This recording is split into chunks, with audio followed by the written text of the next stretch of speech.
But yeah, thank you guys for tuning in. So a lot of you guys don't really know my story. I feel like if you've been following me like in the past 6 years, 5 or 6 years, then you might see me as just like, you know, this fairy like lady that be like dancing, revolutionary solo mom. But if you have been with me for 8 years or longer, which many of you guys have, then you watched me through two of my relationships, through my marriage and through my most previous relationship. And like okay, like you've been here. I'm um, very open with still a lot of privacy, clearly, because a lot of y'all still don't know details about like how I transitioned out of working and what that was like, that whole thing, right? So I want to tell my story first. I want to talk about how that happened in my belief system when I'm in a relationship, when I'm with a man, and what I feel about like working, and what the plan always is for me. And yeah, we just gonna go from there with all the things, this big debate about women not wanting to go 50-50 and men, a lot of men wanting to, and then a lot of men that don't. Mm. Don't I seem like I'm? Do I feel like I feel like I'm falling off the bed? Like it seems crooked. I don't like this line here. Ooh. Okay, so starting with my marriage, I got married really young. You guys, I wasn't even old enough to drink at my wedding. Like legally, I could not even drink at my wedding. What's in what? Which is funny because today it seems strange to get married young, but the more back we go in history, women were getting married when they were girls, like not even women yet. So getting married young is actually really normal. We're just now coming out of that, which I think is a great thing because we need to be telling young men and women, you can wait. Like I'm grateful for my journey. I'm grateful for getting my experience in really early. I learned really quickly about marriage. I mean, before my marriage, that was almost 10 years, my my previous relationship was 6 years. So your girl been married since she was like 13, okay? I talk about this a lot, guys, about how my single life experience is so different from a lot of women because I did have the um the American dream picket fence experience, early on. I bought my first home when I was like 23, like that whole thing. And so I know what it's like to be with men, to be married to men. I'm doing good. I'm doing good. I'm telling my story. Thank you for tuning in. And I'm also going to talk about we're going to get all up in this whole thing, y'all. I got so many jewels to share with you guys. There's one subject that we never talk about when it comes to generational wealth. And your girl is about to school you. I'm about to put you on game, okay? All right. So, got married young. I was working. I worked like my history in work. What is call center work? So I've always worked at a call center. And while I was working at a call center, while I was getting married, I was making more money than my ex husband. So I had always made more money than him.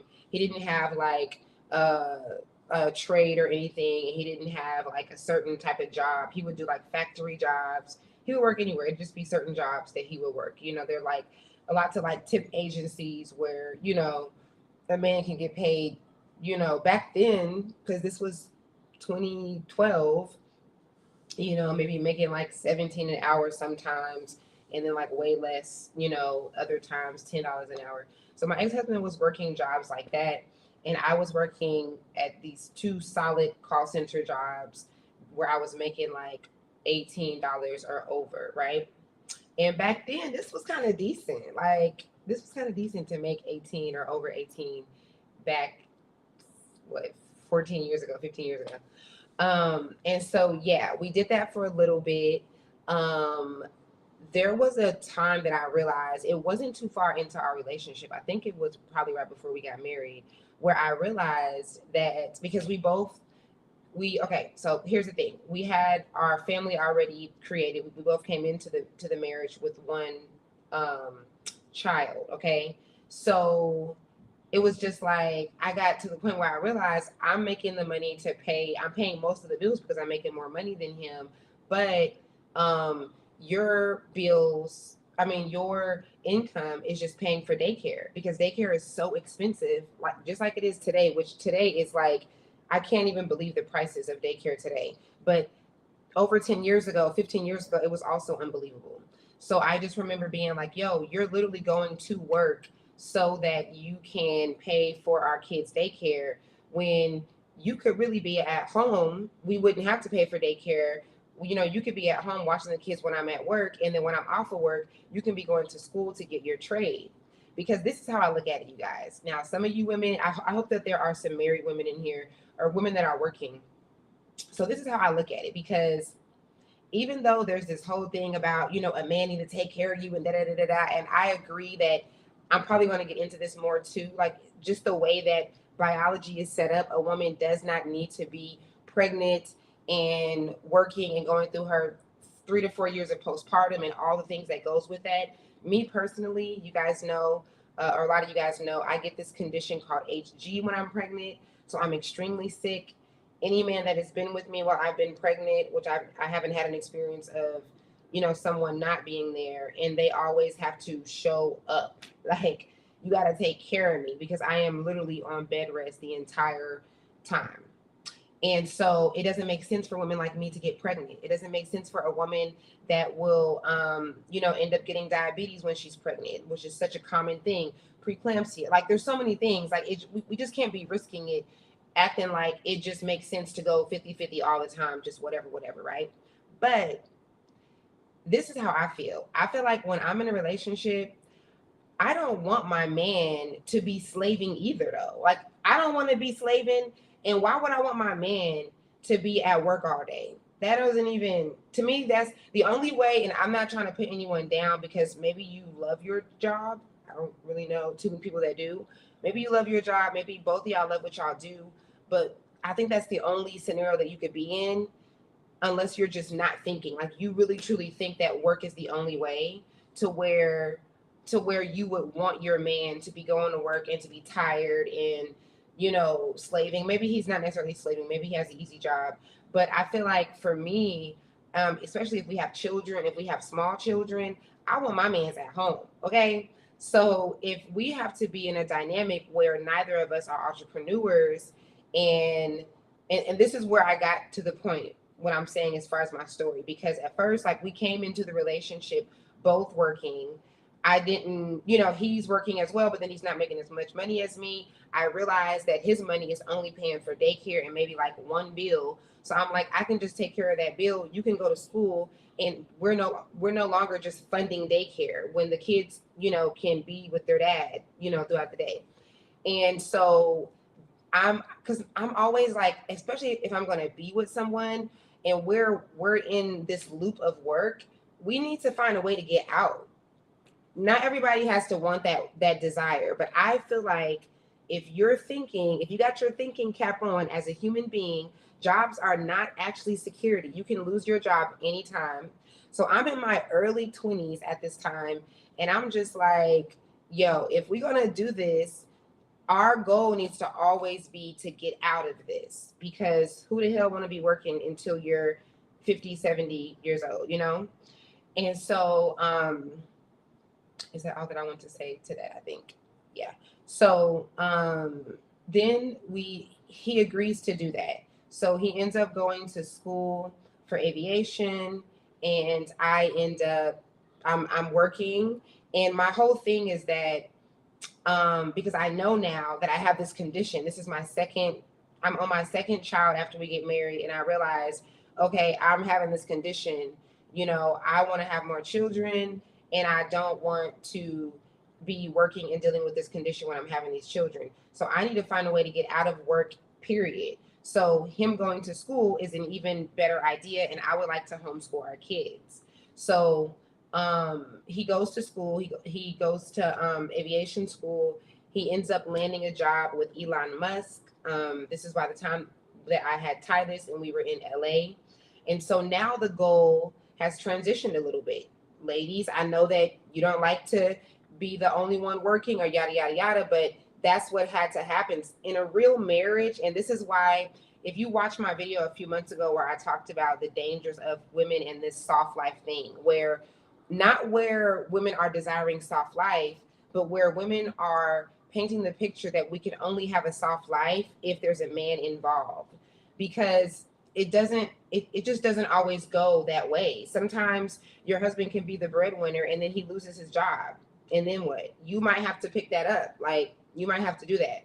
So I think that it doesn't give us a realistic view on what marriage is. If you don't like the idea of marriage, like a part of marriage being that your husband can get injured, he can get disabled, he can lose his job, and you might have to pick up, then you're not being realistic, because not everybody's man is going to be rich. You know, just like not everybody is supposed to be entrepreneurs, not everybody's man is going to be a wealthy man. So unless we want to continue with this delusionality, ladies, that everybody is going to get them a rich man that's going to take care of them, that's not really what marriage is. Marriage is a sacrifice. Marriage is serving. And most of us are not ready for marriage, and we're just, you know, getting into it so quickly and not really realizing, like, people don't talk about this part of marriage. You know, they don't talk about, you know, that your husband could be working and then something happened and then you end up having to do a shift, and, you know, and it's a whole new world for you. So so yeah, we're doing that. So then he's working now. I'm not going to get into the details because that was like a bunch of like figuring out how he could work. There was some things that were coming up with us moving to LA. And so then I'm able to stay home. So I worked my last job, which I have to do a story time on how I stopped working.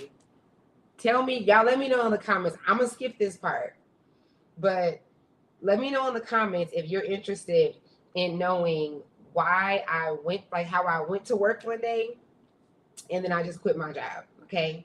If you're not interested, I'm gonna skip over that. And sorry if I get the chat late. I'm gonna skip over that for another story time because that's a whole story within itself. All right. Focusing. I stopped working and I start homeschooling the kids. Now, this is the part of finances. Let me make sure that I'm staying on track. This is the part of finances that we need to be talking about. Hold on. Let me think. Let me go back. Okay. Before I get into what happened for, you know, after my divorce, I want to pedal back and talk about this secret to generational wealth that nobody talks about. Okay. You guys are probably like, if you see me, if you've been following me for years, like over 10 years, and you probably see me talk about this. I used to go in about this subject, but I don't think I've ever done a video about it.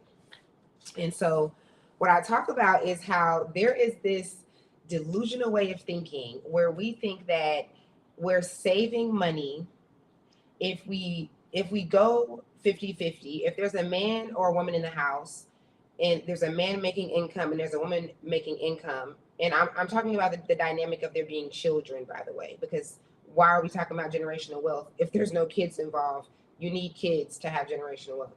So and so we're thinking that, okay, if she has money and he has money coming in, then we're saving.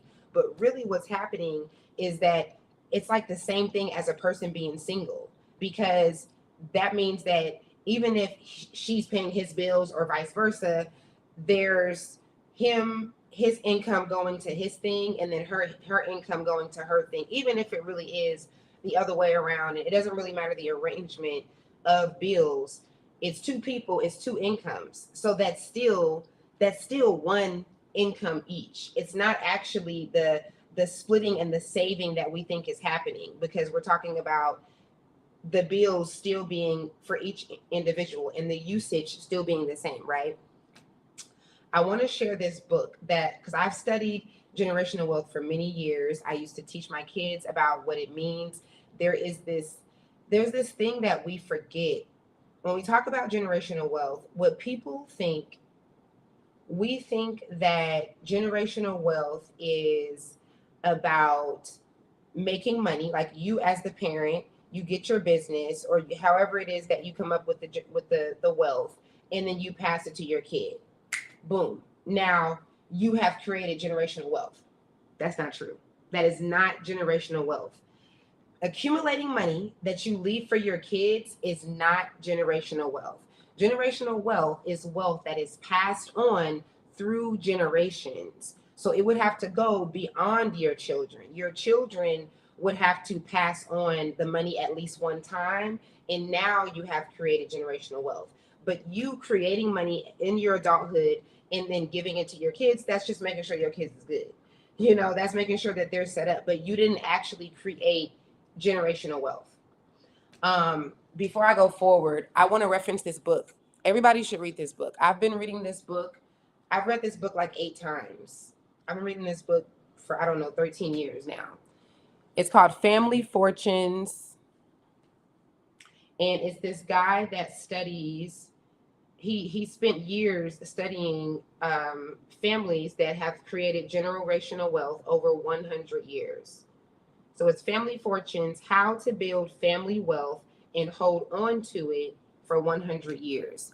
Do you guys know how hard it has to be? Do you know how hard it has to be for you to create wealth that passes on for 100 years? We're about to get into this, y'all, because this whole 50-50 thing does not make any sense if you're trying to build generational wealth. What normally happens when adults create money, let's say a couple gets together and they start a business, or whoever has the business first or whatever, and they have this wealth and they're able to pass it on to their children.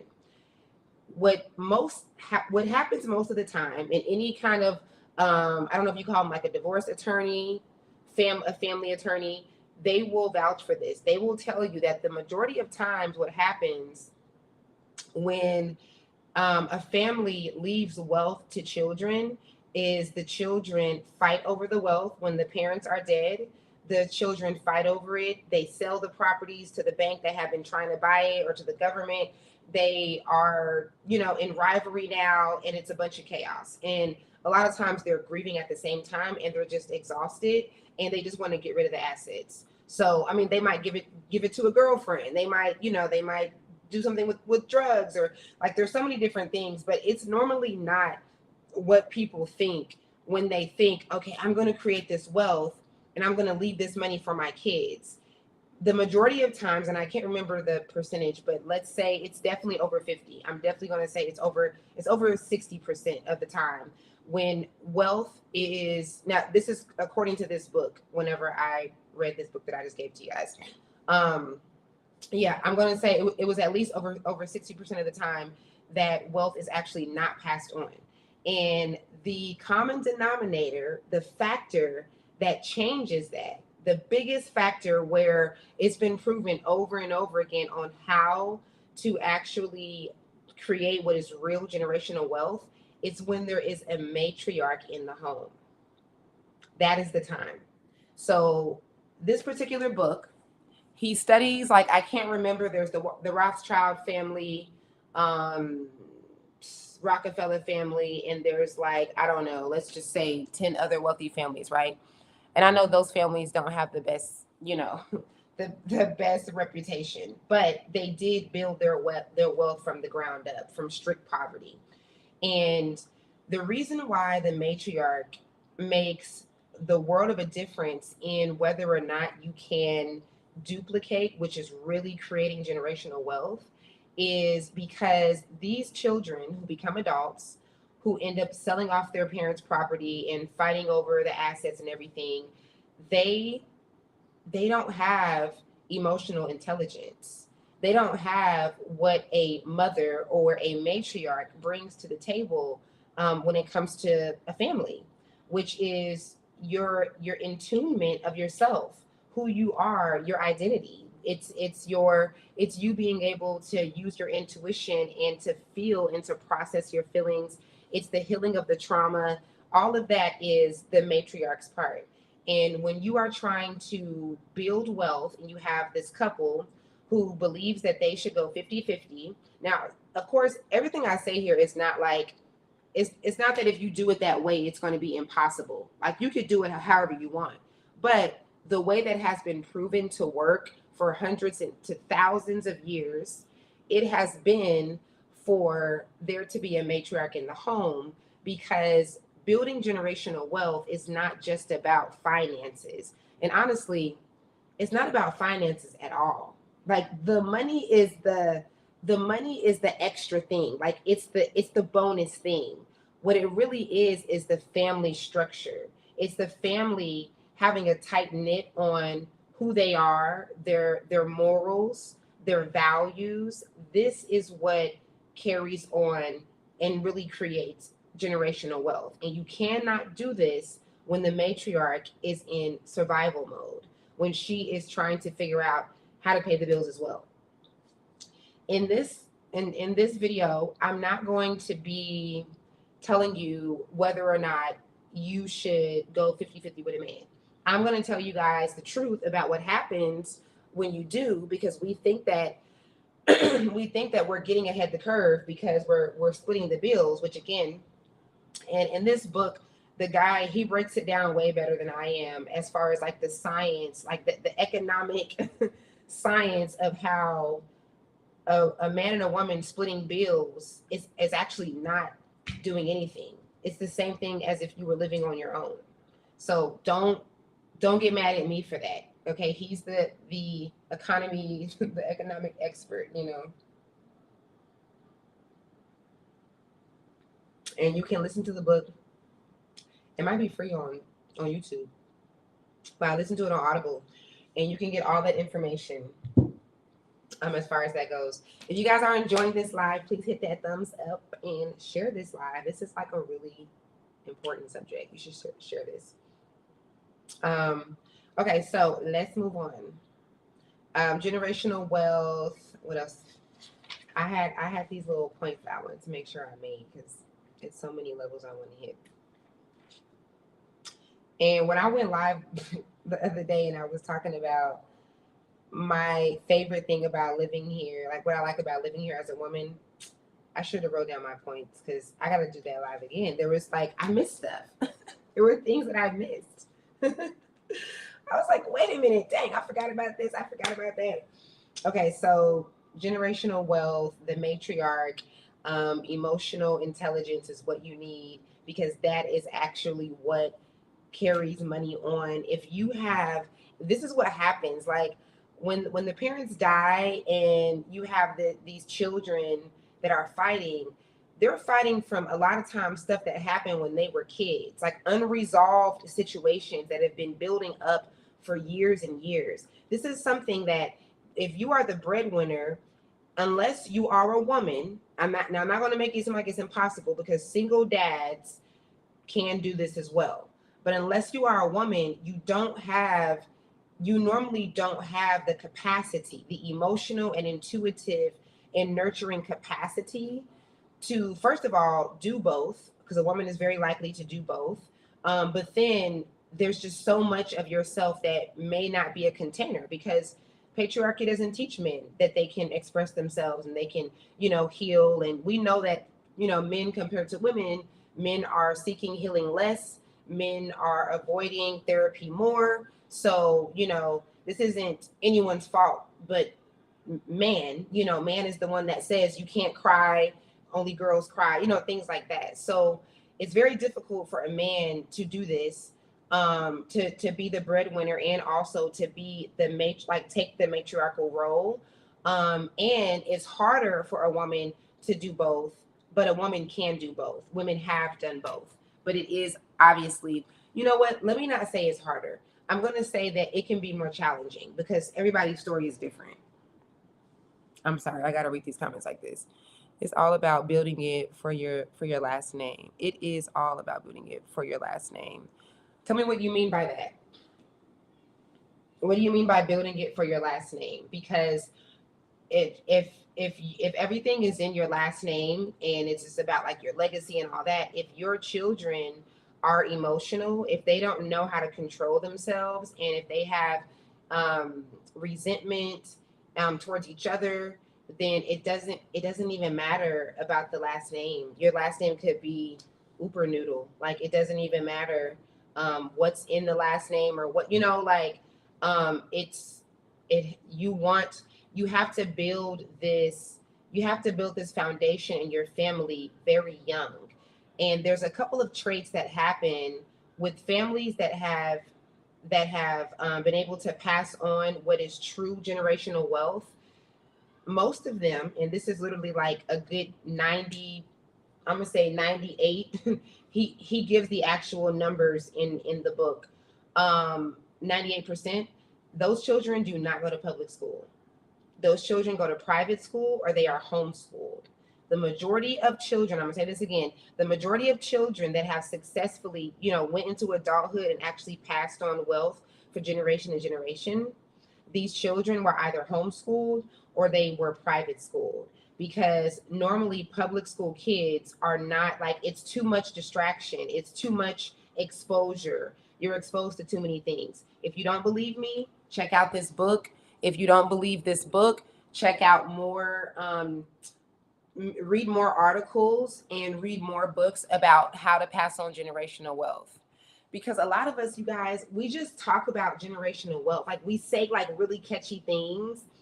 And you know how there's like been this trend for the last, like, I don't know, 12 years for everyone to be an entrepreneur or for every woman to get with a rich man. Like humans, like we go with these certain like processions of, I don't know, like what do you call them?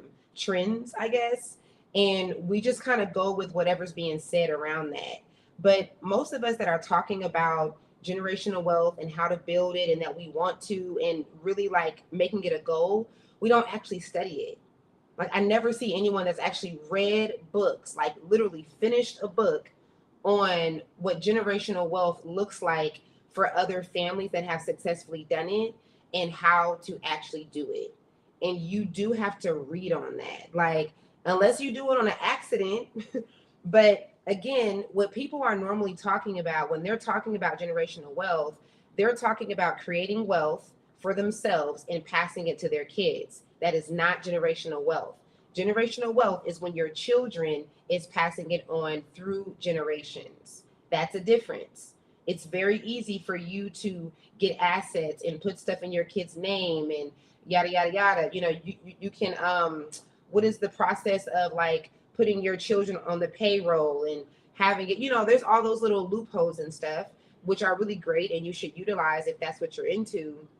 But when we're talking about generational wealth, we're talking about your children having the emotional stability because they have a matriarch in their life that's able to be a container from them from a really young age. And they're also not exposed to so much of what's in the outside world. You do got to be different. And that's why I love this book. He talks about how these families that he studied that have built wealth for over 100 years, there are certain traits that you just see this pattern. And it's family that it's not a mediocre family. You can't be a mediocre family who has the TV on all day, or your kids are on the devices all day and think that you're going to truly pass on generational wealth. I'm not saying that you can't make wealth and give it to your kids, because you can do that. But for your children to actually grow up and to keep on your business or to put that in something else and to really see like the control of what that, like, people don't understand like what happens when people get money in their hands and power. And especially if you have like rivalry with your sibling because you felt like they were the favorite and like they always dismissed you, or there was that one time, like this is what be happening in family court. It's like this. So you have to have that foundation of emotional control. And that comes when children are really young and you're teaching them how to have difficult conversations, how to have uncomfortable conversations, how to feel good about talking about their problems. Families that have generational wealth, like I'm talking about the real definition, they have family meetings. You got to have family meetings. If you're a family that truly wants to build on generational wealth, you got to have family meetings. It's just not going to happen like that if you're not. It's just not. I'm not saying you can't pass wealth to your kids. Again, two different things.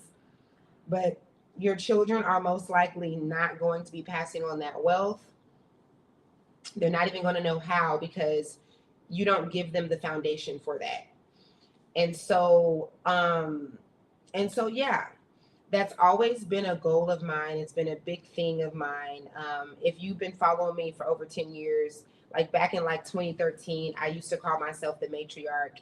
I think it's so cool that this is coming up now, like as the feminine is, awakening, and, the divine feminine in all of us, every single one of you guys, man and woman, we all have, masculine and feminine present inside of us. But I just love how people are starting to talk about the matriarchy or the matriarch, and it's important. It's really important because who's going to do the nurturing? Who's going to make sure that the children are eating good, or that the family is not eating junk food that's causing disease and stopping you guys from getting to the generational wealth? Like, there's so many different avenues that have to be hit. And so this is the reason why I wanted to homeschool my kids. And I did develop this plan. Like, I successfully developed this plan where my ex-husband was not working, not making enough, and or making only enough to pay for daycare, and where I would say, okay, so you go to school, I will keep working, you stay home with the kids, and then as soon as you get your job with your trade, and you're going to be making way more money, and you're going to feel better about yourself, because like I said the other day on live, I don't know why we act like there's so many men that don't like to provide. Like, if you're dealing with a man's man, he's not going to feel like a man if he's not providing. If he's not making more money than you, or at least enough money to do things from his own pocket, or he's like always losing his job and stuff, he's not going to feel secure. Like, men are, we really are wired differently. Men have to feel accomplished. I don't think that women, young girls, we need to be teaching them this. Women should not be dating men that don't feel accomplished. It doesn't mean that he has to be successful and have all of this money and all of this, but you are doing yourself a disservice, woman, if you are falling in love with a man that doesn't feel accomplished. Because for a man to feel like a man, he needs to be accomplished, or he needs to feel that way. You cannot love him into feeling that way. He has to have some type of accomplishments. It's just how men are wired. Men are fixers. They're about solutions. They're about action. So there's a lot of that. And when men are docile, when they're sitting around doing nothing, when they don't really know where they're going, they really need that time to themselves to figure that out. They don't need to be trying to entertain a marriage and a relationship. This is something that we should be teaching our children. Just right along with, you guys see me say all the time, we shouldn't be going so fast into relationships. Like, we've made these things the norm. When a child is 16 years old, we're like, oh, they're around that age now. It's about that time. No, we don't have to make that normal. 30, 40 years ago, it was normal for them to be having babies at that time, getting married at 17 and 18. It doesn't have to be the norm. We shouldn't be normalizing. We should make it where our children feel weird from being head over heels in love with someone that they only known for 6 months. You don't really know that person. Why are you guys moving in with each other in 8 months? Like, that should be weird for us. We should make it where the children feel as though, okay, I really like this person. There's an attraction, but I got to focus on my passions and my creativity first. Like, I shouldn't be going straight into this. We could do that, guys. Like, as a collective, we can stop asking 8-year-old boys why they don't have a girlfriend yet. We can stop asking 10-year-old boys the questions that we would never ask girls. And, like, harpering them because why don't you have a girlfriend? Like, it's so weird. It's so weird the way that we groom children into not being successful, like not being able to pass on wealth, and we're just like, oh, they're at that age now. You know, boys will be boys. You know, it's like, no, that's us. That's the adults that are setting the tone and normalizing some shit that shouldn't be normal. So, all right, we got that out the way. We got my story out the way. My ex-husband ends up working for Elon Musk. He makes buku money. We're in LA paying $3,000 rent. Baby, we on top of the world, okay? During this time, I am homeschooling the kids. We're going to the beach every day. If you guys have been with me for a minute on Facebook, this is like when Instagram first started, like even before Instagram. Then you guys seen a lot of this. Why is it dark? Can y'all see me still? Oh my God. I can't see myself. So yeah, I developed this plan and the plan is executed. My ex-husband is working. Now, mind you, let me go back to the plan because my thing again, I don't ever want my man working. Like, I don't believe in that. The way that women be like, oh yeah, he's supposed to be working. So you just want him to work his way into elderly age and just die working? I never want my man to be working too long. So the plan, the goal when I'm in a relationship with a man is always that him working is him working and me not working is to get him out of work. It's so that we both are not working. Can y'all see me? Because it really is showing that I can't. Why is it black? Okay, hold on.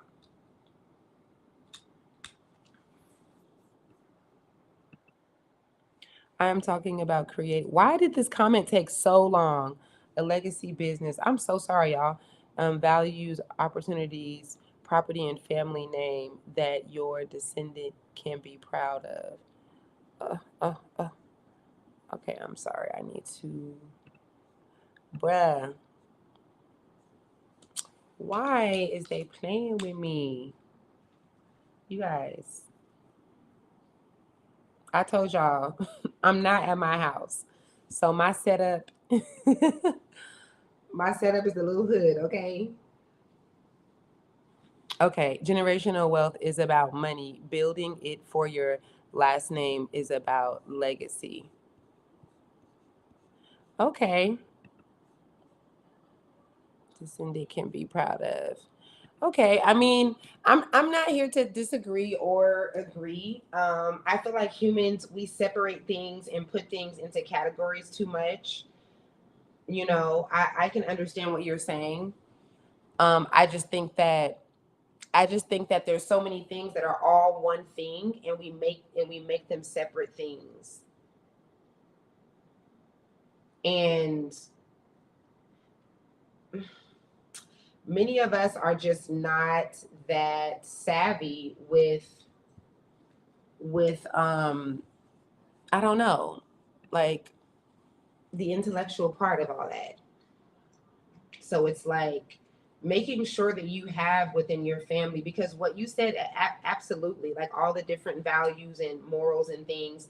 One of the things that I love about this book, if you're just tuning in, I'm suggesting that you guys read this book if you're interested in knowing why it doesn't make any sense to go 50-50. That's not really doing what people think that it's doing, and how to build generational wealth. And he talks about the matriarchy in there, and he talks about this family. I can't remember if it's the Rothschild or if it's, I think it's some other family that's like you don't even know their names. Like they have like they don't have their real names out to the things that they own. I think they own like a chain of pharmacy stores or something like that in like a Europe or something. And he talked about how this family, when someone would be dating someone, like when someone in this family was dating someone and they were serious about them, the rule in the family was for them to take that person that is a potential, potential spouse, to take them to the family ranch. And this person would have to spend a week with the person that they love that's a part of this wealthy family and the family itself. And so not like, a whole hexing event, not like something like, or hazing or whatever you call it, not like that, nothing evil or weird, but just them taking them through these different obstacles and conversations and activities and stuff, and without the person that's dating this family, without them knowing, they are being evaluated by the entire family. And in the book they talked about how a lot of the generational wealth families have things that are similar to this, because they're big on understanding that whoever is married into the family um, can can harm the family. Can poke a hole in the wealth that they've built. And when I say wealth, for families that have successfully transferred generational wealth, I mean not just the money. I mean everything, the values and everything. So I thought that was so cool. I've made my kids listen to this book. Like, we've been studying this book for well over 10 years, y'all. Like, they know this book very well. And he shows like the importance of creating like a coat of arms, like you said, a family name, and just knowing like what your values are. And this is just something that I never see people talking about this. In the conversation that Black people so strongly have when it comes to generational wealth, I never see people talking about it from a place that's not like emotional. It's like, this is these are studies, like this is proof of how to actually do this, and how it doesn't make sense for two parents to be working and have to deal with the outside world, and then also think that they have the ability to create the emotional foundation that's needed for the children to pass on the actual wealth. It's just, I'm not going to say it's impossible, but it is very, very unlikely. And that's why I said that a woman can do this, but I can even say this from my own personal experience. It's so much easier when a woman is not working a job. Like when she's an entrepreneur and she's making her own money, because you have your own schedule, you're not being pulled. Like, I am so grateful to, even though I'm not, making the amount of money that I'm going to be making in my business, um, I have been able to create this life for me where I am free as far as my schedule. And so when my children need me, I'm available. I've been very available, like homeschooling them on top of me being the stay-at-home mom and the person that's making the money at home. It has been, oh, chef's kiss, okay? I'm so grateful, because I've been able to avoid my children being exposed to the world and being programmed. I used to say all the time, if you do not program your children, the world is going to program them. Like, you can't expect your kids to go to public school and not be getting programmed. It don't really matter what you do at the house. They are still being programmed by the school as well. But the least that you could do is program them at home. It all starts at home. So me having the privilege of having them at home and then having myself at home, it has definitely made a world of a difference. And my kids have been able to watch me. Um, they've been able to watch me grow. They've been able to watch me have multiple businesses and have good days and bad days. I had a day last month where I made almost $3,000 with my business in one freaking day. In one freaking day. The fact that I get to show my kids what it looks like to not make any money from your business, to not get any clients for a whole month, to go through whatever that struggle looks like. And then also on the other side of that, where it's like, hey, today I made $600. Like, today in this one day, I made $2,700. Like, that is such a blessing. And it's something that's being done not the typical way that we say that it must happen, where you must have a man in the house, where it must be this and it must be that. So that's why I won't say that, other ways are impossible, but I will say that there are certain ways that are unlikely. And that is whenever the parent that is supposed to be the nurturing parent and supposed to be the emotional container is also the parent that is out working the job. That is very hard. You do have to, like, if you want to get out of that, because maybe you don't want to, but if you want to, you do have to make the necessary sacrifices. I've had to sacrifice. I had to sacrifice not working a job. That's my business. For some people, that might look like it's irresponsible to you. It might look irresponsible for me to have went through my divorce and not go right back to work. For me to have said, no, I'm going to make it work on my own, and and go through whatever that looks like. Some people can't do that. That's your business. So it's just about whatever we're willing to do and whatever we're able to. But yeah, this is going to lead me into the next part of what I want to explain. So after my marriage, when I split from my ex-husband, mind you, ladies, tap in right now, because the obsession that we have with being stay-at-home moms, and we're not talking about the thing that just kind of be having me, like, my eye be twitching when I see this. We're not talking about moms like saying that they want to stay home so they can, nurture the kids and be there for the kids or whatever, but then also build their own. Like, I'm not seeing that. When my goal was to be a stay-at-home mom, it was so that I could be the matriarch that I needed to, because being at work was way too difficult to also be present for my kids while they're out being programmed by daycare and school. But then also, again, back to my original plan, when I'm with a man, it is to get us out of this financial loop of the rat race. So if you're a woman that desires to be a stay-at-home mom, and if you're not thinking realistically about how important it is for you to also have your own thing, what about the book that you want to write, or the story that you want to tell, or the channel that you want to start, promoting and being on, or whatever kind of, business or side gig or whatever that you want to do? What happens if your husband's turn is to exit this earth before you? And what happens if he doesn't have all the things lined up to take care of you for the rest of your life? These are things that people don't think about. And so not until it happens. And so when us women, when we're going with this obsession of, like, a man has to take care of me, I got to be home, like, and especially if, like I said earlier, realistically, the majority of y'all is not going to get with no rich man.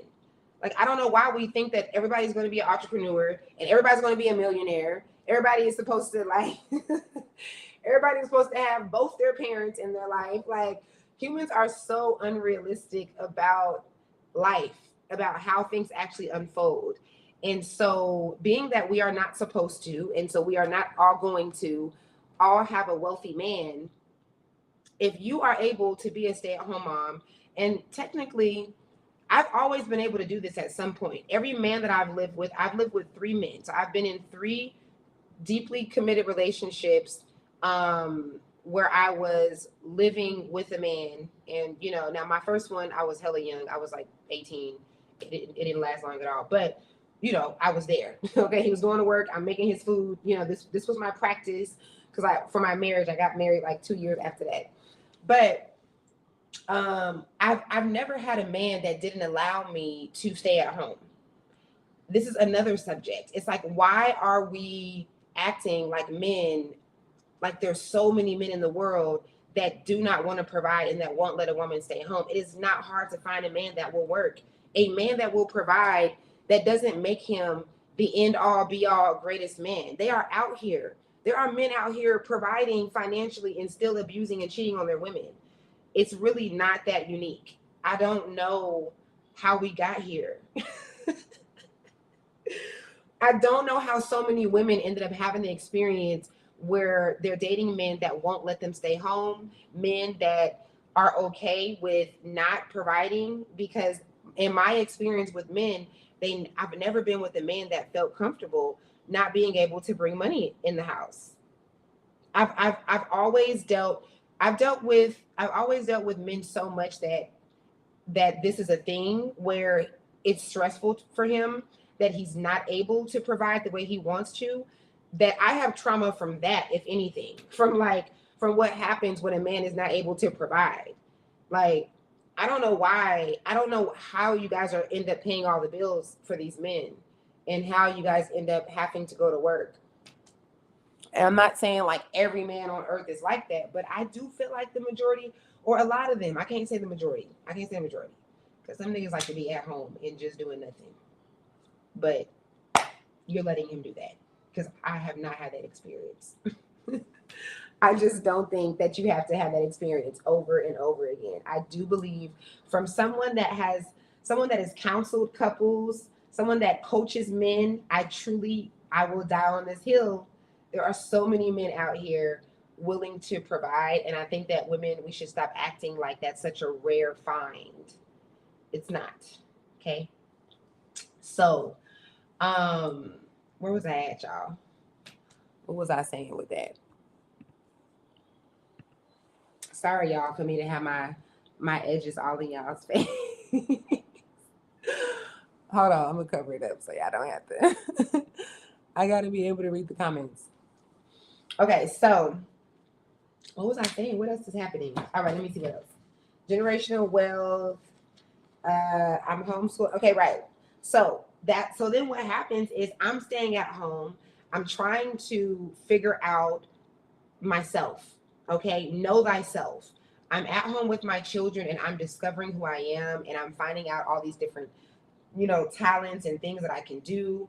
I'm exercising my abilities that I've already had and just finding myself. I'm starting businesses. This is me like at 23 years old. I'm starting stuff. Like I started a clothing line. I was going to sell hair at one point. I was like web designing. I was doing all types of stuff to figure this out, right? And I had the privilege to do it because, again, this plan that I had created, and my ex-husband is now working while I am at home. And by the time that we, ended up splitting, I didn't get to I realized that I'm like, yo, I gotta leave you in order to get to the part of me getting the career, the wealth part. I can't do it with you. So although that was a master plan that had already shout out to my ex-husband, because if it wasn't for him passively agreeing to that plan, for one, he wouldn't have a career because, again, he didn't have a trade before, but then I wouldn't have been in that position to be homeschooling my kids. It's not that easy. Shout out to the single moms. Like when you started your motherhood as a solo mom and then you homeschool from there, shout out to you, especially if you're not working from home. That might not be that easy to do. For me, the transition of homeschooling on my own, like single motherhood and homeschooling, it wasn't as difficult because I didn't have to figure out how to homeschool my kids because I had already executed that part of the plan and my children were already homeschooled by the time I left my ex-husband. It was just about, okay, now what do I do for income, And so, again, this thing about us being stay-at-home moms, if your ex-husband, if your husband passes away, if you end up having to leave, if he ends up leaving you for somebody else or something like that, what are you going to do financially? And if you are just a stay-at-home mom, again, this wasn't my plan. I did not want to just be a stay-at-home mom. I wanted to be a stay-at-home mom that brought money in so that my ex-husband would also not have to work. But I did not get to, accrue the finances before I decided to end the marriage. And so now here I am facing this question of how do I do this? How do I leave with no money? Now we're about to get to a whole nother chapter in this story because people don't talk about this enough. First of all, we act like whoever gets married is supposed to stay married. If there is domestic violence, if there is a toxic couple or whatever, it's just she should have chose better. We never actually account for the relationships that did need to end. We have so much obsession, our human obsession to control people's lives, like the way that people's lives unfold. And we have this judgment that says, if you got married, you're supposed to stay married. If there's kids, you have to stay for the kids, yada, yada, yada. But what about you not playing God? What about you not playing source and you not pretending like you were there when the person and the person that they married came together and agreed on what they were actually going to do before they arrived in this earth playing field, like in this timeline? What about that? What about the fact that we plan these things and we agree to these things before we come here? And what about relationships needing to end so that they both can go and do whatever it is, grow and have their experiences? And like, what about that? Like, we just be like, F that, that's not supposed to happen because you got married. So it's like, it's so unrealistic when the truth is that there are relationships that begin that need to end.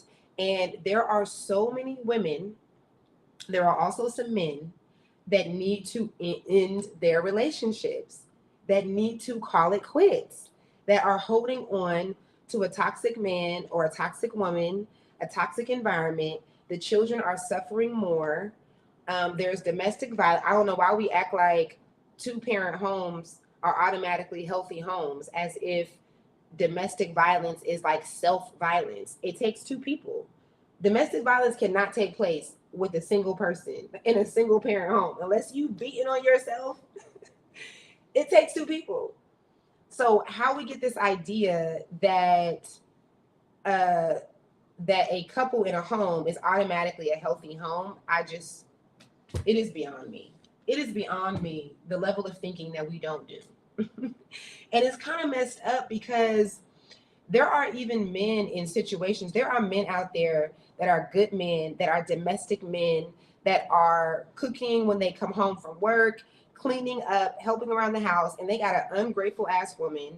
And I have coached men that maybe not physically abusive, even though I do know that that does exist. Men being physically abused does exist, but of course, it's not even near on the level of every 10 minutes a woman or a girl is assaulted by a man. The stats are not near that level, but it does still exist. And what does exist more than men being physically abused by women is men being verbally abused by women. That does exist more. And so there are men as well who need to end their marriages, who need to end their relationships. And we just have this taboo thing that we're just like, you got to stay, like you started it, you have to stay. But that's not realistic. And instead, we should be encouraging people to choose themselves and to choose their children. I just seen a video the other day that was viral of this girl who grew up with both of her parents in the home. And she was like, please, she was like, shout out to my parents. I just wish y'all would have split up a long time ago. She was like, I just wish y'all would have got a divorce when we was 7 and 8 years old. Like, why did y'all put us through that? And there were so many comments of people saying how much they agreed and how much they wish, like, they were talking about what I see a lot in my coaching when a woman finally leaves. The children are like, wow, we never seen you this happy, mommy. Like, we never seen you this happy. We didn't even know that you could be this fun. And so this was adults in the comments, talking about how seeing their parents and they're, while they are adults right now, and they're seeing their parents and they're seeing how happy they are now that they finally have divorced because they waited for the kids to grow up and stuff like that. And they're just like, thank you. Like, thank you for finally divorcing, but y'all should have did this 20 years ago. So it's proof that we really should stop. We really should stop with the delusion that just because couples are together, just because there's two people in the home, it means it's a healthy home. We should stop shaming women for leaving. Even sometimes men use this thing where they be like, well, women file for divorce more than men, or there's like it's 80% of women that file for divorce. Is that supposed to be an insult? Like, how is that supposed to be like something that's a bad thing? If somebody is filing for divorce, it's what they want. There's normally a reason. It's normally not for no reason, especially if they have kids. So it'll just be so good whenever we don't have all of these things, because then you have the fear that so many women deal with. And I swear to God, I'm always getting clients that have this experience. There's always a woman that was with a man and she was a stay-at-home mom and he was the breadwinner, and she ended up finding out that he was cheating or he was abusing her or whatever the hell was happening. And it's taking her, either she's still in the loop right now, or it's taken her through so much to leave, and she has no money. Her and the children are in poverty. They are in extreme poverty. And what happens a lot, and this is my personal story, this is a lot of women's story, guys, where they were wives for many years. And because in my case, I was the breadwinner at one point, and then it switched, rightfully so. I didn't want to be the breadwinner unless it was my own bread from my own stuff. I didn't want to be winning the bread from a job. And then as soon as it reversed, as soon as it was my ex-husband that was making most of the money, everything just flipped. Like he was just like, it gives you a good insight on what we act like we can't just do some simple research on, which is the history of women not having their own money. Because we'd be like, oh, women was fighting for their rights and for equality. Y'all fought to work, but now look at y'all. Like, what y'all fight to work for? Because guys, financial abuse is real. People really will abuse you financially. People really will take advantage of you. Parents do this to their adult children. I get sessions all the time of people that are being financially abused by a sibling, by a parent, or a spouse. It literally happens. So, and maybe spousal financial abuse is too big of a word for us. And so it's hard for us to grasp the concept of what happens when you're in a relationship with someone and you ain't got no money, or they got more money than you. There are men that are also in this situation, not near as much as there are women. We know this, but there are men that were the breadwinner. I have to give y'all these examples so that y'all can relate it to women and kind of see a little bit, because we see through what men go through, right? Then it's like, oh. So there are men out here that were the breadwinners and they lost their jobs or whatever thing kind of happened, and then the woman is treating him differently. Same thing happens in reverse. A man will treat you differently with you not having the money. Not all men are out here treating a woman equal and like, oh, okay, yeah, you're at home and I know that you need a break. A lot of men who are the providers are like, what you need a break for? You don't have to go to work. That's happening. Take it from someone that spent years coaching couples. Like, this is really happening in people's dynamics, in people's homes. People are really arguing. Men are really upset with women not having to go to work. So it's not always the case that I mentioned earlier. And so when you are a woman that has been a stay-at-home mom, meaning that you ain't got no money, and you decide that you want to leave the relationship, on the surface, human beings will say, well, why you want to leave? Well, that's your fault, because why you want to, and that's just, we're just really disconnected. We're just really ignorant. Okay. So I'm not even going to respond. I can't talk to that person. Whoever's watching this and you're thinking that, I can't talk to you. So this ain't for you. Okay. This is for people that are thinking realistically about real scenarios on a woman and what it takes for a woman to not only marry a guy and trust a man to lead, but then also to allow a man to impregnate her. Hello, that is like so much vulnerability, that's so much trust. And then for her to have to leave, she's not doing this just on a whim. It's not like, oh, he won't open the car doors for me anymore, so I'm leaving. Like, it's normally something really big. It normally takes a lot from her. It's a very draining experience. You have family telling you that you can't leave because what are you going to do? You have the kids, you don't have the money.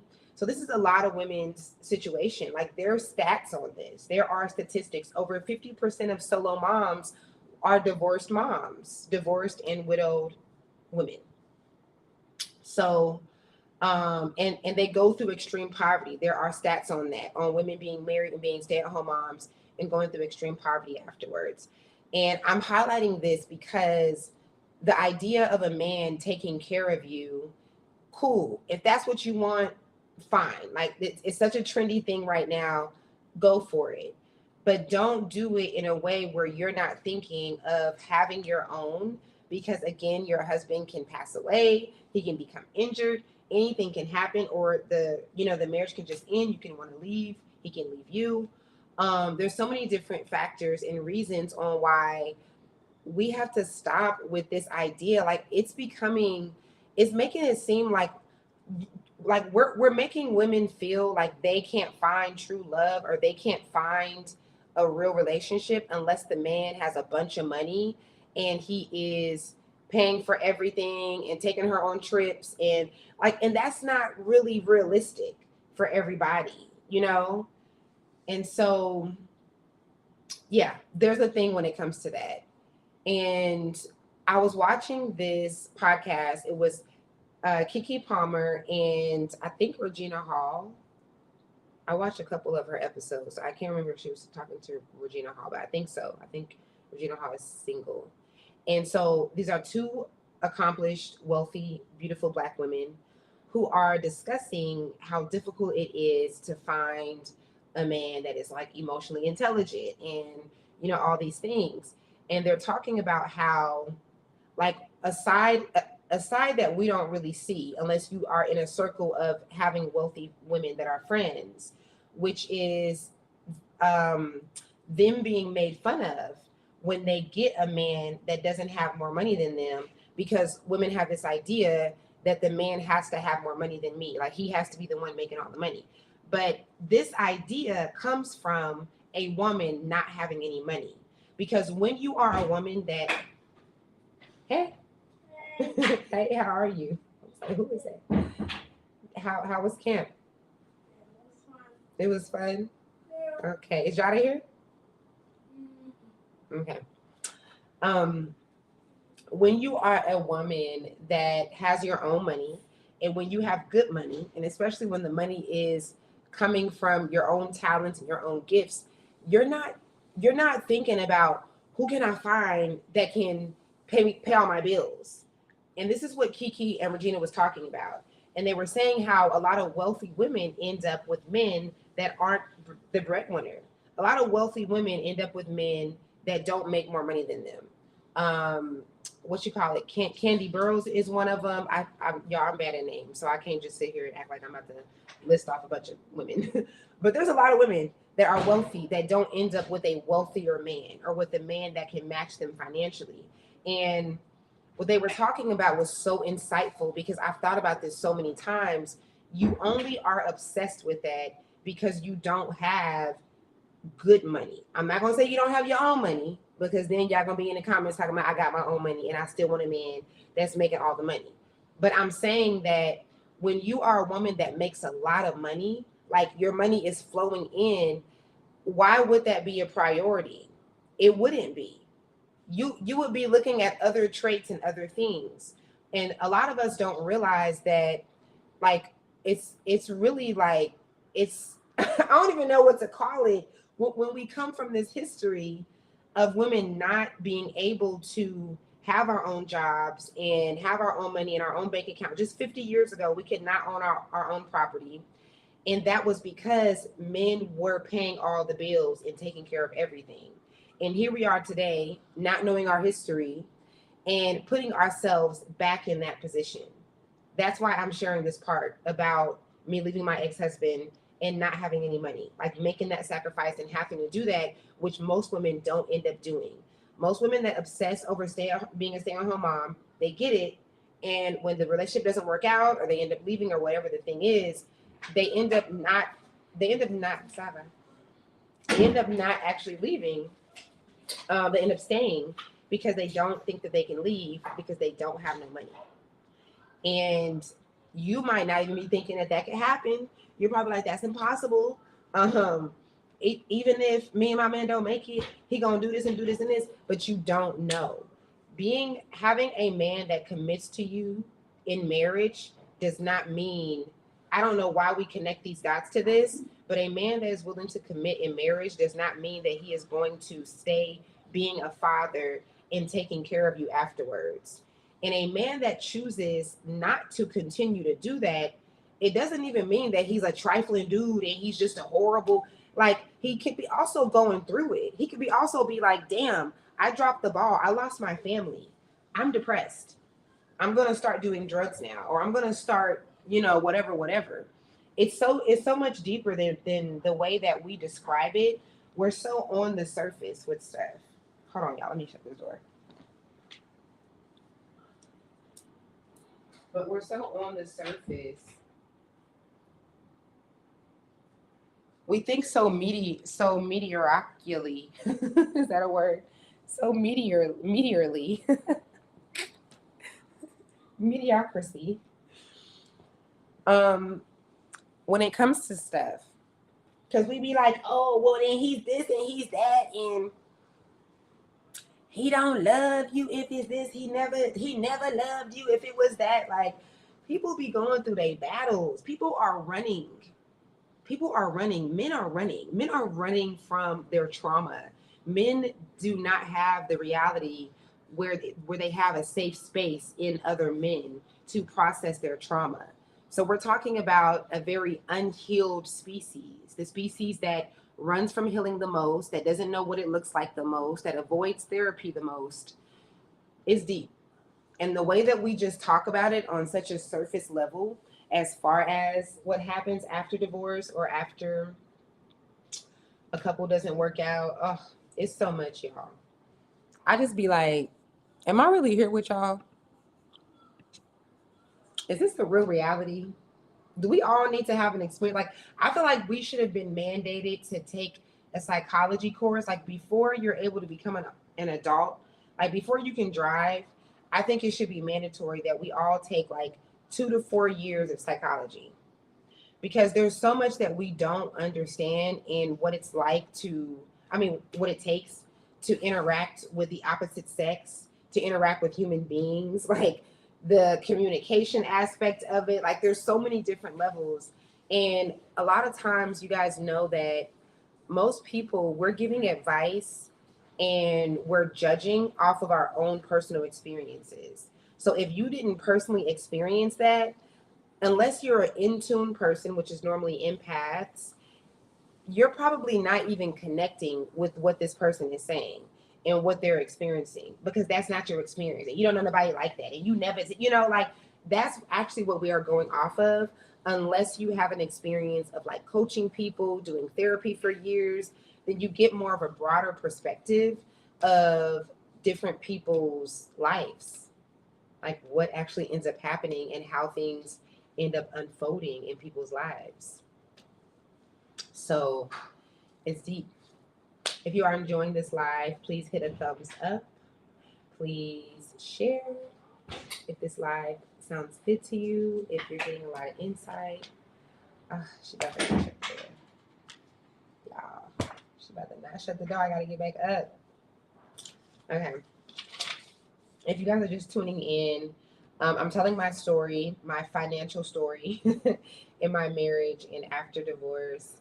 And I'm sharing about, I shared about why 50-50 doesn't make sense, how a couple that is splitting the bills and they both have income, everybody's always like, oh, it's 2 streams of income, but it's actually just one income, because it's just the man taking care of him and the woman taking care of her. Not that that's literally what's happening, but 2 streams of income is 2 people. That's 2 uses of things. It's not the saving strategy that we think it is. And if you're someone that is serious about building generational wealth, it's not going to happen that way, because you have to have a matriarch. You have to have someone that is there for emotional support. So I wrote that down. I talked about my plan that I executed to be able to homeschool my children, how I was the breadwinner for a little bit while my ex husband went to school and got his trade. I mentioned how unrealistic it is that we think that as women we're just all going to get with wealthy men, and they're always going to keep their jobs or their businesses, and they're never going to go through anything that would require us to sometimes take up the money load. Okay, hold on, y'all. I gotta shut it up. Y'all must be listening because y'all not saying nothing. Y'all must be hella like in tune with the conversation. Somebody get Coast water. I'm gonna go and make some curry in like 30 minutes, y'all. I hope I'm not missing comments. I appreciate you guys for coming in, and y'all ask me any questions. Let's get the questions out the way ahead of time, okay? Because I will get off of the live and then I'll see these questions pop up. Now, why am I not live on my Facebook right now? It says that I'm not live on my Facebook.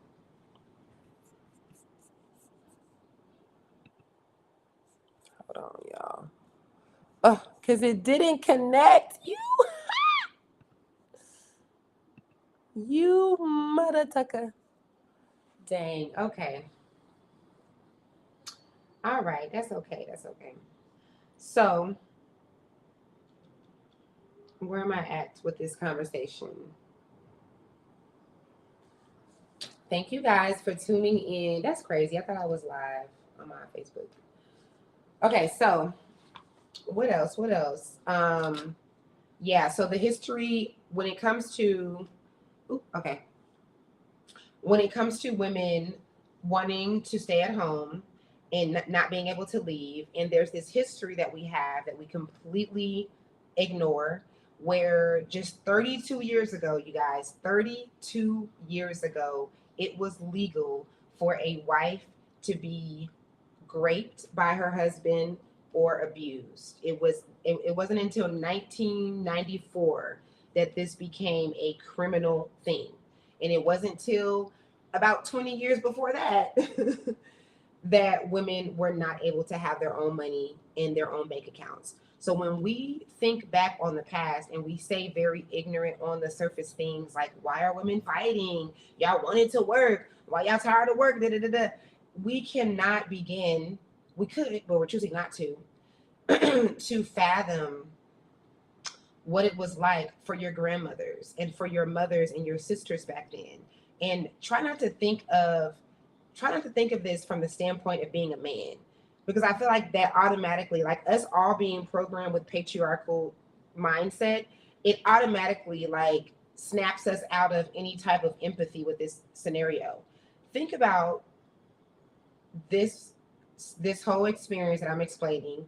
Think about this from the perspective of being a child, okay? Being an innocent child, and you're born into this family, and your father, like you just so happen to be in a world or born into a world where over the last few thousand years, it has been completely legal for husbands to abuse their wives on every level, verbal, financial. Keep in mind that I take people into past lives for a living. I am a time traveler, okay? So I actually go into these experiences and I re-experience this with clients. It is nothing like what we are describing. It is nothing like what we think that we're reading in an article or two. Way more gruesome, way more chilling. And the climate of you being a child and your your father dies, or your father is abusive and so your mom is trying to leave, whichever scenario, the fact is that your mom cannot have her own money. She can't have her own bank account. She can't work.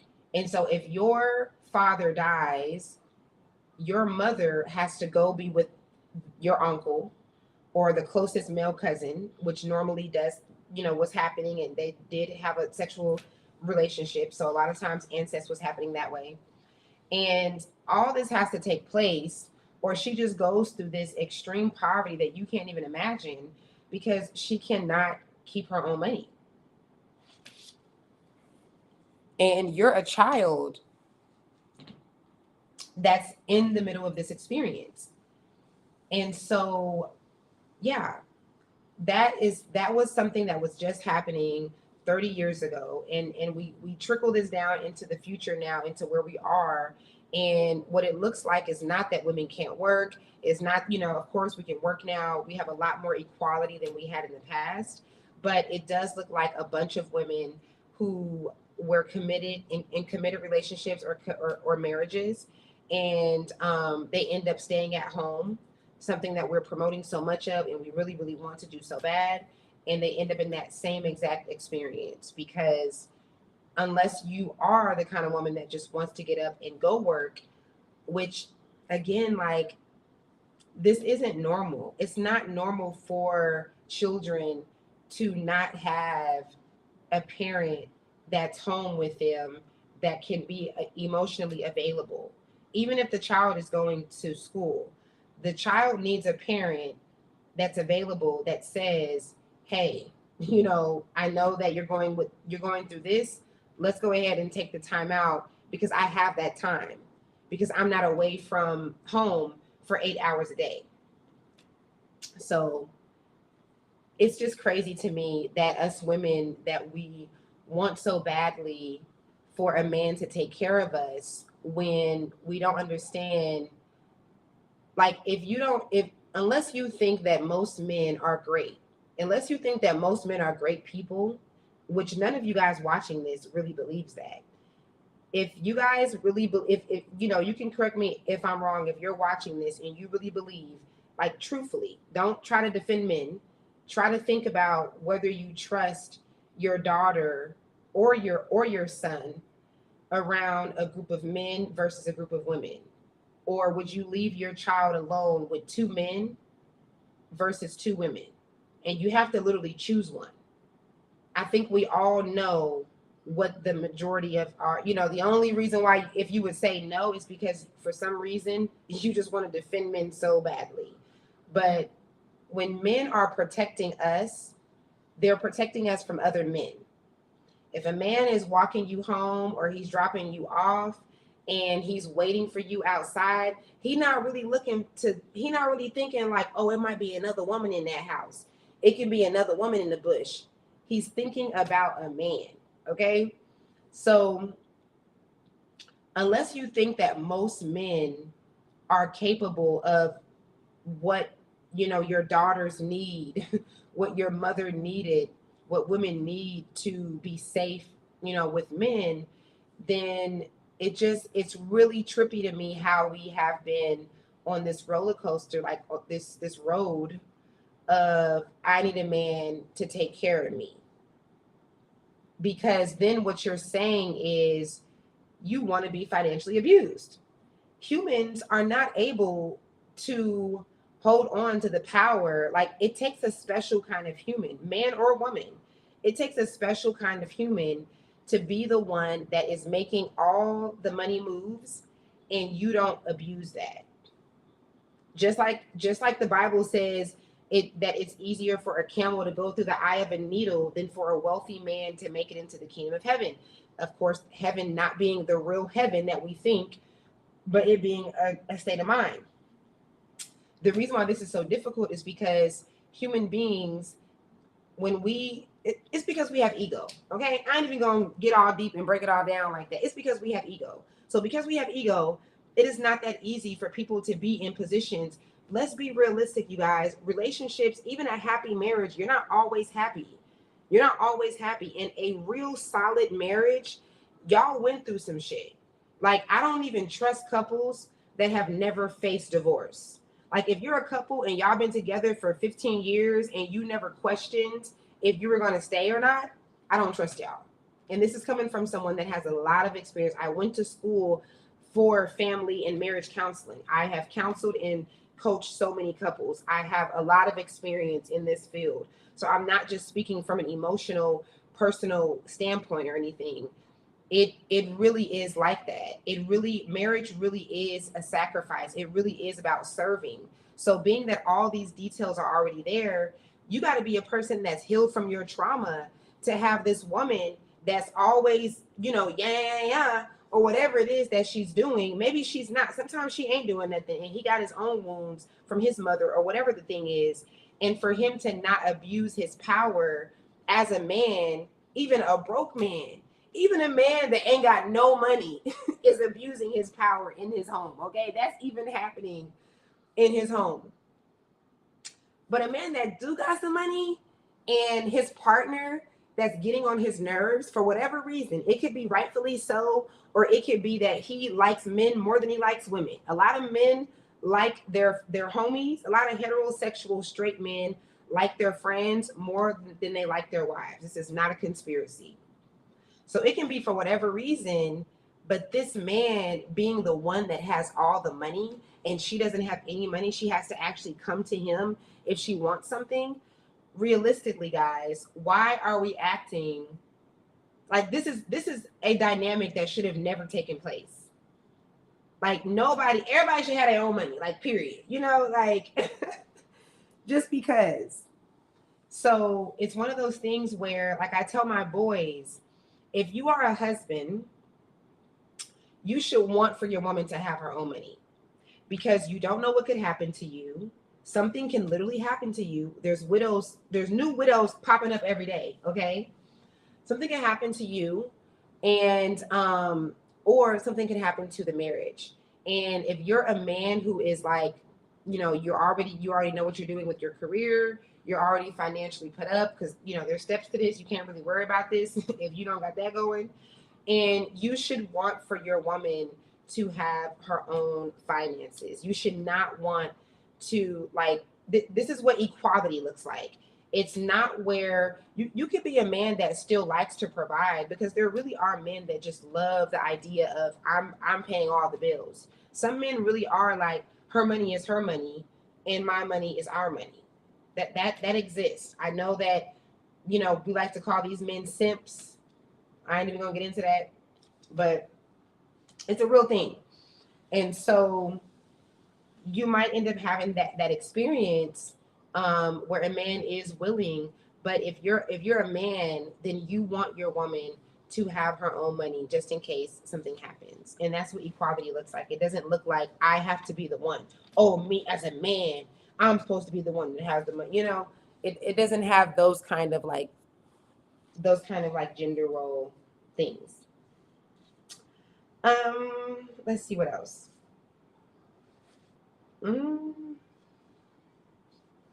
Let me know if you have any questions. I'm trying to make sure. I had to make these bullet points, y'all, so that I hit everything, but I don't ever follow it. So sometimes I do. But I think I might have already hit what I wanted to hit. What the hell does this even say? Men who are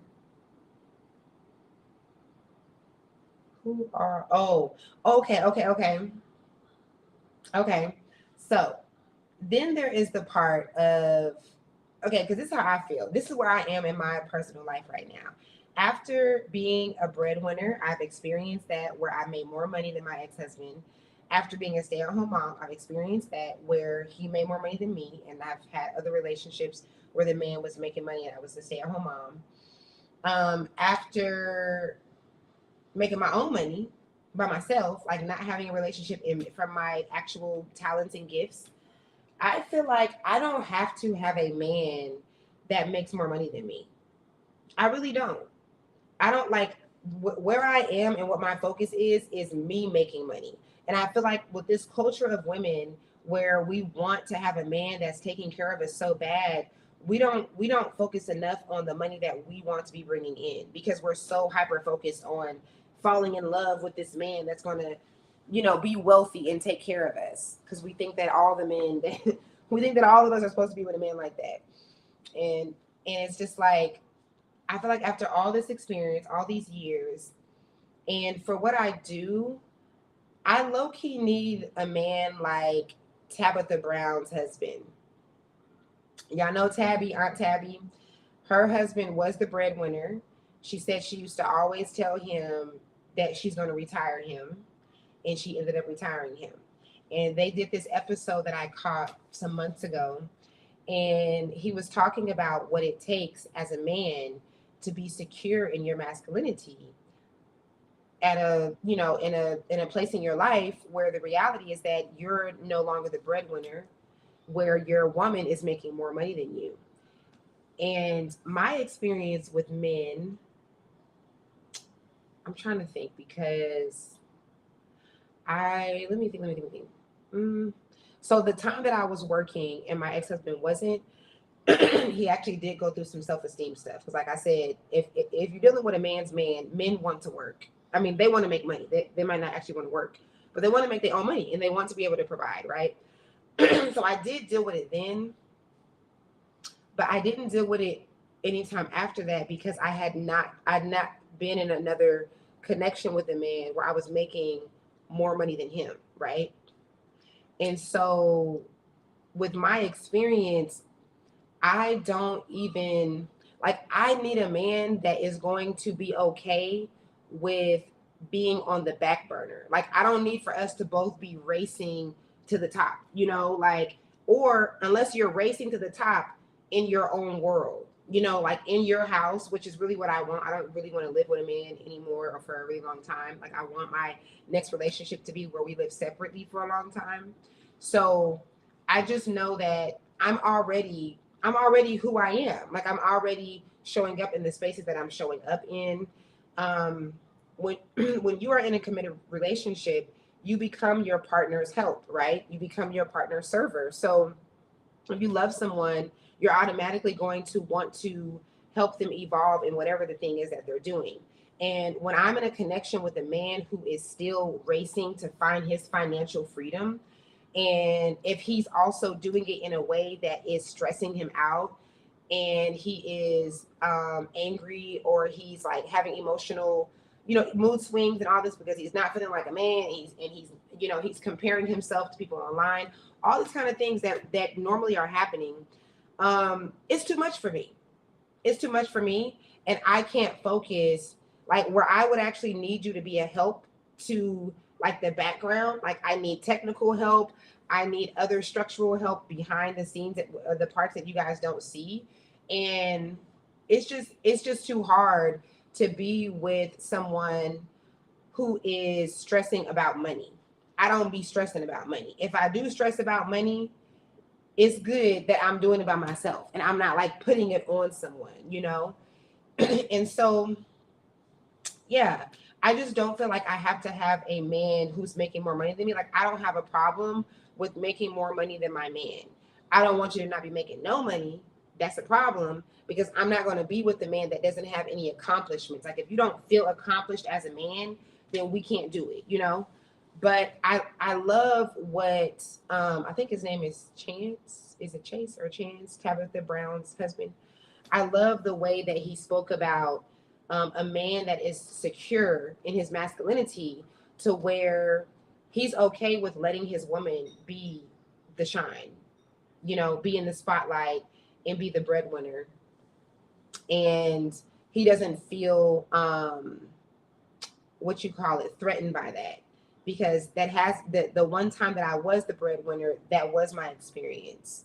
Was the guy that I was with feeling threatened by that and me having to hold him up and hold space for him and assure him that, I'm not going to choose another man because you're not making this amount of money and yada, yada, yada.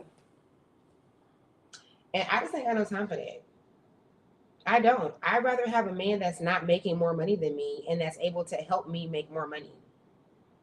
And that sounds crazy to you guys because a lot of you women are looking for a man to take care of you versus the women that have their own money with their own businesses. They are not looking. It's the same thing that Kiki Palmer and I think it was Regina Hall. It's the same thing that they were saying that wealthy women don't look for men to take care of them. It's only women that don't have their own money coming from their own businesses that are looking for a man to take care of them. And when you are not looking for a man to take care of you, you don't have to fall back into what got us under this, in this horrible position as women in the first place, where you are oppressed now because you ain't got no money. Because you needed this man to take care of you and you trusted that all of the men, it's not all men, but which men are it? Which men are it, and which stage in his life is, are we going to go through to where you don't know what's going to happen? What if your man is a breadwinner and he loves making all the money and he loves taking care of you, but then he gets addicted to drugs or something, or he starts gambling? These are realistic scenarios that I have coached people through. These are reasons for divorce. These are reasons why people split up. So it's just, yeah, we're very unrealistic when it comes to that. Okay, I think that might be it. Let me see what else I wrote. I don't even know what this means. This is why when these messages come to me, I try to go live right away, because if I don't go live, or if I don't write it out right then, I'm not even going to know what the situation was. I said, is it when, where, when it could be, for me, I'm sorry, I have no idea what this is saying. So that's it. Watch me get this after I go live. Sorry, guys. Yeah, but that's pretty much it. I will be so glad when we step out of this obsession of men taking care of us, and when we're able to look at men for being more than just providers and sometimes protectors.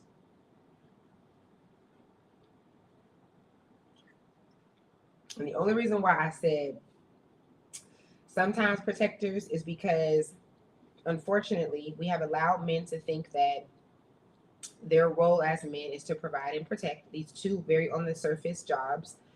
The job that they have to do, even if they're single, no matter what, a man has to provide for himself, he has to protect himself. But because we've allowed for men to go with that definition, and because women have agreed to this, we forget and men assume that protection is just about physical protection. Like, what about mental and emotional protection? What about protecting our relationship? What about protecting me feeling safe coming to you, us feeling safe with each other? It's not just physical protection.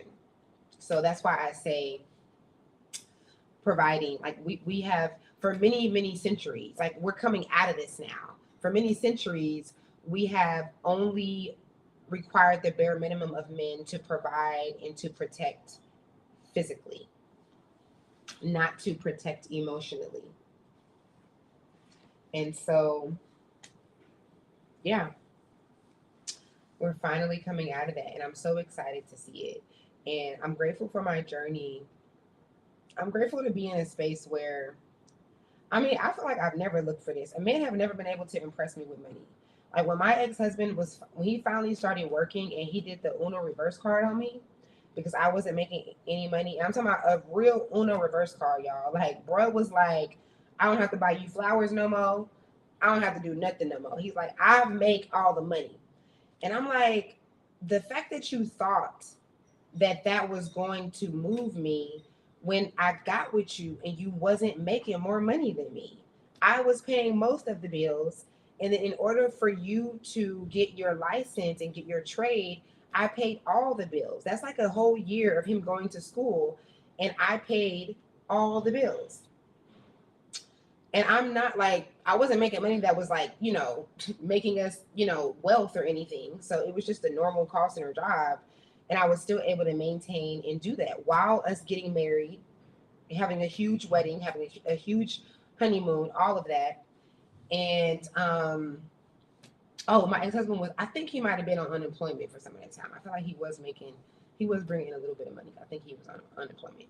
But, and then whenever it came for his turn to make more money, he was like, I don't have to show up in that way. And I was just like, that is incredible that you thought that money, that you paying all the bills now, was going to make a difference for me, because I've never been impressed by money. I am okay with making the sacrifice and doing what I got to do to make my own money from the things, my talents and my gifts and the things that I want to do. And I think that it takes a special kind of person. I had a woman before, she was a friend, and she was sexually assaulted by her husband. She was with this man, they were fully in a full marriage. A spousal grape happens a lot. Like I said, 30 years ago, it was legal. And so this happened to her. And I was like, you need to leave. Like, it's time to go. We don't need to stay another hour. I'm coming to get you, yada, yada, yada. And she got so mad at me with encouraging her to leave. And she was like, I can't be like you, Daylah. Everybody can't be like you. Like, I need to have my things. I need to have the luxuries and the things that I want and the things that I need. And what was really crazy about this scenario is because she was making at least like $1,000 on her own. She was we both had been into the same business. And so she was making at least that, but I wasn't even making nothing. Like, when I left my ex-husband, I was not making nada. My parents was like, what are you going to do? You can't leave because you don't have any money. And I was like, I don't care about that. But a lot of women are too weak to leave. And I wish that men that are so um, hell bent on defending men, and it's sad that we have to say, consider your daughter, consider your sister. It's sad that to make a man have empathy about these subjects, we have to try and remind you to think about your daughters. But I wish that there wasn't this thing, this whole stigma surrounding that, because yeah, women, I actually seen a man make this post the other day where he was like, women are treated very badly when they don't make money. It is a lot more dangerous for a woman in this world when she doesn't have money. And men will say stuff like, oh, she can just sell her body then. But then also, you're shaming us for doing that. Like, so it's like there's always this double thing, when really we did need the feminist movement.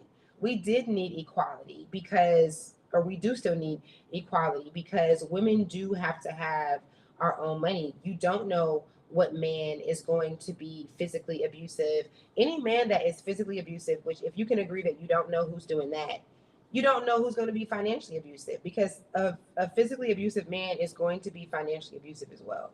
If he is physically abusing someone, he is not going to let that money deposit on her bank account and let her do whatever she wants to do. It doesn't work like that. And if over 60% of women's homicides are committed by their married partners, then you can kind of do the math with, where I'm going with this. You don't know. It's not all men, but you don't know when. You don't know where. So I just wish that men didn't have this thing where it's like, I have to defend the male patriarch, like, because it's not about that. It's just about a human being needing to be able to leave a relationship whenever they want to leave. This is why I'm so big on this subject with my kids. I'm like, I want my kids to think that it's weird to get with a person, like to move in with a person and to get into a relationship when you don't have no money. This is how I teach my kids right now. I have 3 teenagers, and the way that I speak to them about their future relationships, I've been programming them to think that it doesn't make sense for me to move in with this man, or for me to move in with this woman, and I don't have no money. Because, you guys, that is delusional. This is not even about gender. A man will get kicked out of their house or her house. If it's their house or her house, he getting kicked out if she's an immature woman and he doesn't have any money or he doesn't have enough. And a woman will be physically abused and go through so much when she doesn't have her own money. So, yeah, that's what I wanted to come on here and share. There's just a lot of myths surrounding this. we're so black and white.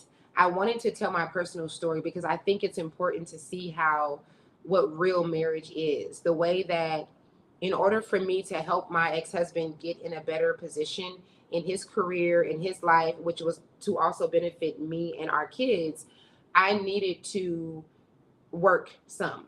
I needed to take that on because he did not do that. I got with someone that did not have a trade and did not and that was not you know, financially prepared for that. Now, you could go with the way that we talk nowadays, where we act like everybody was supposed to be perfect and make the perfect decision in the right, because it's like, oh, well, you should have chosen a man that already had a trade, but that's all you got to do. Like, it's not realistic.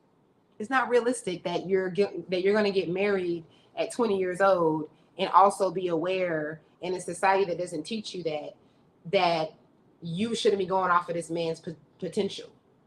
A society that teaches women to go off of a man's potential. So that's not really realistic. But what is realistic is you getting with someone, and whether they're making more money or the same money or whatever, you having to make a sacrifice sometimes, things changing, things being different, and maybe you have to pick up something, or maybe, that is very realistic. So I wanted to highlight that. And I also wanted to highlight the part of my story of me leaving my ex-husband and going through my own finding myself financially, like finding out what business was going to be mine, like what is my thing that I'm supposed to be doing here, and all these different businesses that I've had, and my children, the beautiful journey of my children being able to watch me do this, to watch me build what I'm building, and to see me not making money and trying new things and then making money and having a solid thing, Um, yeah, I wanted to highlight that in the midst of this trend, where women have to get with a man that's already ready, and where women are having there's like two different conversations happening. There's like the broke woman conversation and there's the wealthy woman conversation. And the broke woman conversation is, I need a man to take care of me. Where is he? He has to take care of me. He has to do everything.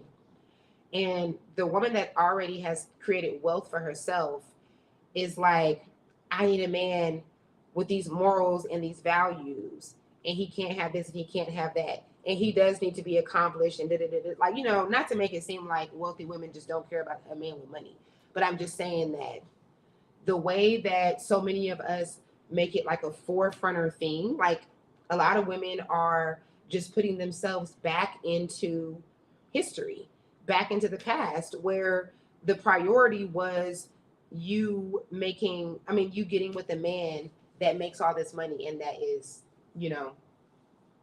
taking care of you. When if you, again, I know I sound repetitive, but I feel like this is something that people don't really grasp. If you were wealthy and making your own money, that would most likely not be a priority to you. And that's deep. That's deep. So let me know if y'all have any questions. That last comment came in like 20 minutes later after what we were talking about. So I'm so sorry if I missed any of y'all's comments. But yeah, I wanted to come on here and share a little bit of my story. I'm gonna tell y'all how I stopped working, but I'm gonna wait. I'm gonna do another live like maybe tomorrow, and I'll share. Have I shared that? No, I haven't shared that. My last day at work. And like I said, man, like it's pretty crazy, this entrepreneur life. You have good days, you have bad days. It's not this beautiful ride that everybody makes it seem, because entrepreneurship is so trendy right now. I don't believe that everybody is supposed to be an entrepreneur. I don't believe that everybody is going to create generational wealth. Most of us, if you go back to the beginning of this video, most of us do not know the true definition of generational wealth. It is not you creating wealth and passing it to your kids or leaving it for your kids. It's your children passing on the wealth to their children, and so on and so forth. You know what else is this is a cool, like a fun fact. Um, the way that wealth being passed on is determined in like studies, or another way to say this is the way that poverty being passed on is determined in economic studies. They don't base it off of the parent. They base the prediction of whether this family is about to go through another, swarm of poverty, or if they're going to be passing on wealth. They base that on the grandparents. That's a fun fact. They based it on, this is me showing y'all like the study of economics and wealth. Like how I was saying earlier that people don't actually study it. Like we're not really like reading books and articles, so we don't really, we're just talking about generational wealth, like legacy, because it just sounds good. But yeah, when you go down that rabbit hole, you find these, stats and different information and stuff. And yeah, one of the things is that they look at a grandparent and they say if this set of grandparents were in poverty, then most likely there's going to be another 5 to 10 years. There's like, I can't remember the numbers, but I thought that was interesting. It shows you that for some of you watching this, it really is up to you. Like you came from grandparents that were in poverty, they passed on poverty. It really is up to you to break that cycle. That's amazing.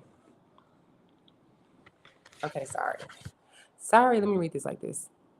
Hold on, I'm gonna put this book up when I'm reading it, so yeah, I ain't gotta look at. Investing in the stock market and crypto is extremely underrated in the Black community, but we have no issue buying. So, woo, baby, you are preaching. I could get up and do a praise dance on that one. Crypto, trading, investing, even betting, even like betting online. What do they call that? Parlay or whatever. All that is so slept on for us. You're absolutely right. Don't even get me started on this one. Because see, I have to do a whole another live. I really don't want to get into it on this live since I want to stay on the subject, but this kind of is the subject. From Senegal to Haiti to the Caribbean to like wherever to America, you see Black people never missing a beat on holidays. When it comes to holidays and us looking open casket sharp, us having the gifts, us having the food, we're overeating. We got the food. We have like we be y'all here in Senegal. It is a holiday every goddamn weekend. Okay, for sure every month they have a huge holiday, and they be up until 2, 3 o'clock in the morning getting their haircuts, getting fabric made and tailored, getting their wigs put on their foreheads, like all of that. Okay, getting so ready and organizing for holidays to look good.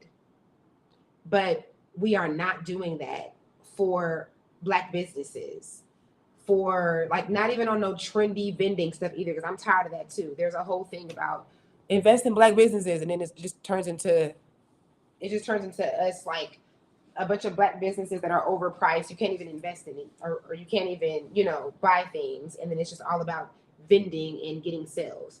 But again, I want to get into this into another live, but what you said is very real, and absolutely we can if we want to. You know how women be like, if he want to he can, or if he wanted to he will. That's us. We're just choosing not to. We are so blinded by the holidays. I survived off off my Bitcoin piece while I was in Senegal. I was trying to tell them, but they'll say suddenly my English has left me. Oh my goodness. Listen, I'm so big on I'm big on crypto. I'm big on trading. I'm big on these things. I study these things. I just did some betting on the last few Senegalese games.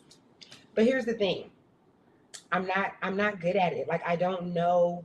I feel like people talk about it, but they don't really know how it's done. And there's like, because I've researched it, I actually had a Senegalese friend here that introduced me to it back in like 2023. And that's how I got introduced to it. That's how I went down the rabbit hole. And I was like, oh my God, this is something that is so easy. This is so amazing. You can build this wealth and make this money for so easily. But it seems like after it was trending with like, the NFTs, like all that was happening, it seems like after that, so many people learned about it, and then it just became like this sealed thing where it's like it's either so much information on where to go to find out what to do that it's overwhelming, or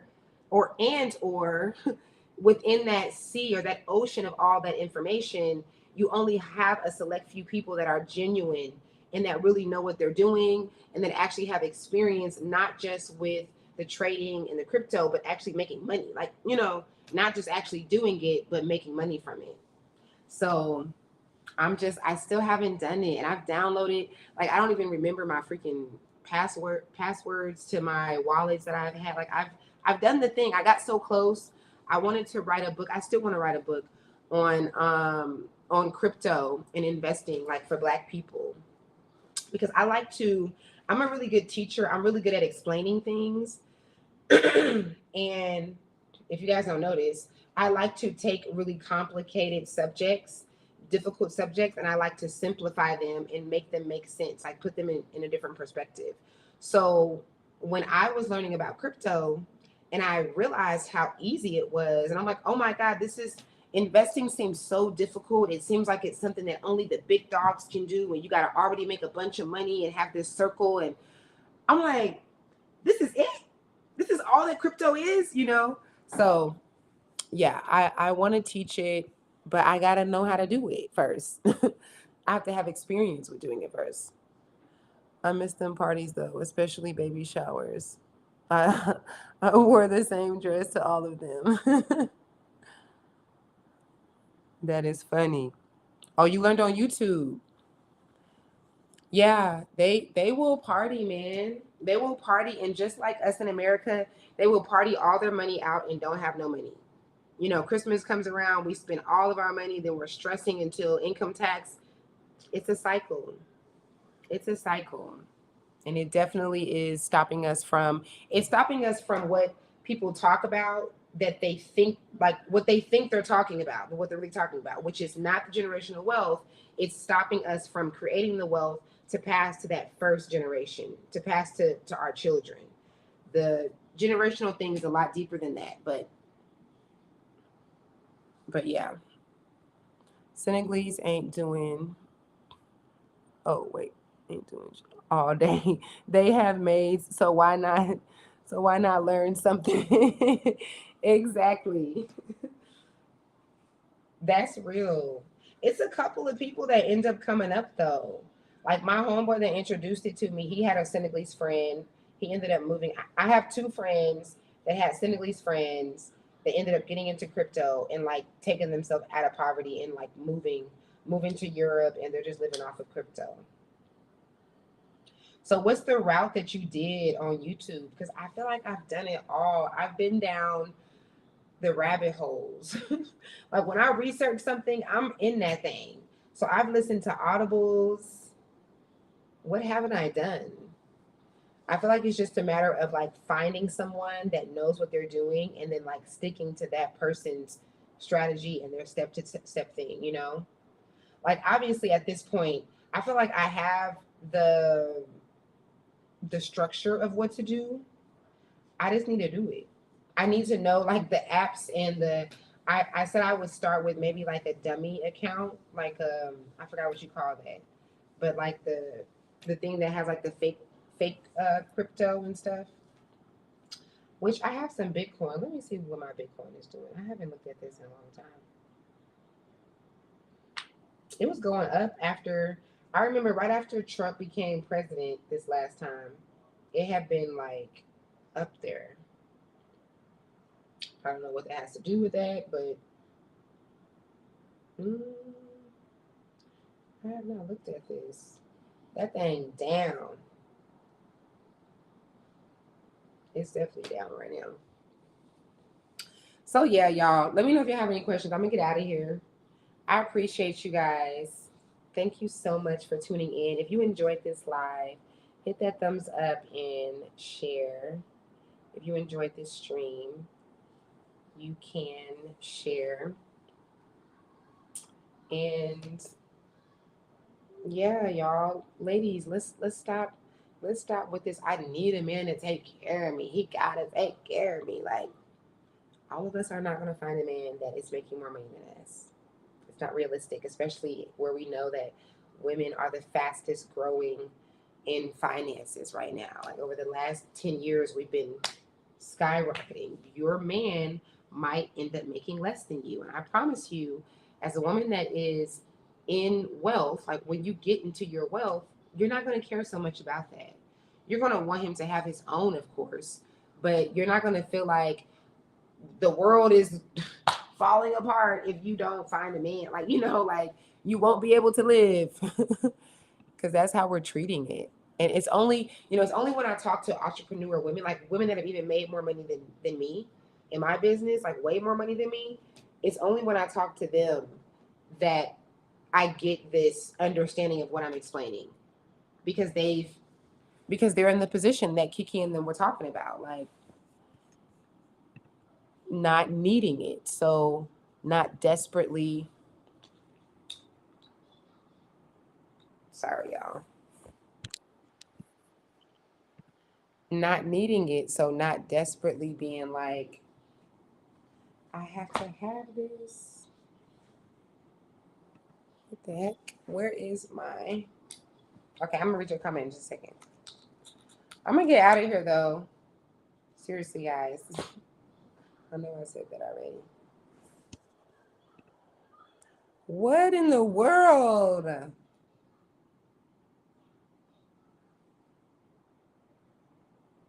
Why is my digi not working? Maybe that's my cue. Chris Sane taught me another since COVID. Being cheap is never took his class. Being cheap is never took his class, but I'm going to join Trump tank in the market. Mm. Being cheap is never. It was a typo there, but I feel like I know what you're saying because one thing about me is I will invest in myself. Like I spend money on programs for real. The biggest program and the last program that I paid for was well over $1,000. And this wasn't for crypto. Um it was for like personal growth, tapping into your intuition and the quantum world and like really, really tapping in, disciplining yourself and stuff. All right, y'all. This thing ain't working.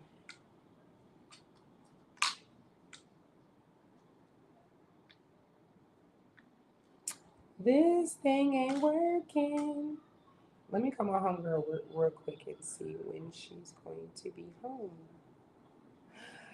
I gave this dude my number, y'all. I forgot that I gave this dude my number a few hours ago. This dude at the store. See, this is why you end up blocking niggas as soon as y'all talking. Cause why are you blowing me up? Why are you calling me back to back like that?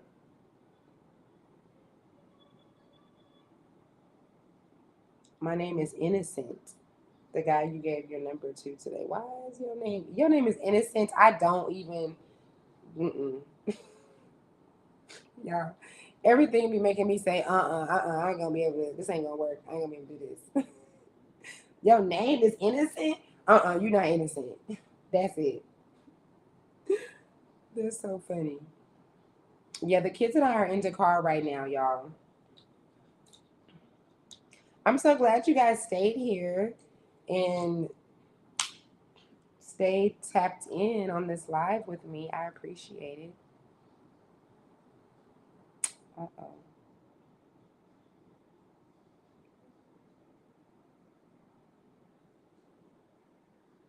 I'm gonna try to call her again in just a minute. So, mhm. You gotta be kidding me right now for my camera to not be showing up.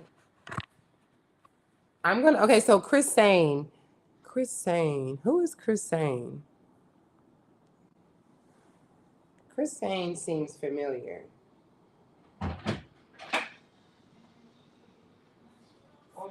Hold on. Hello. Come back. Come right back. What's up, girl? Yeah, they home. I don't think so. Titus, did somebody come for the door? Someone come to the door? For the door. No, I don't think so. Okay, nope. Oh, hold on. You need to fix it? For the door, for the front door. You need to fix it? Yes. No. Okay. Okay.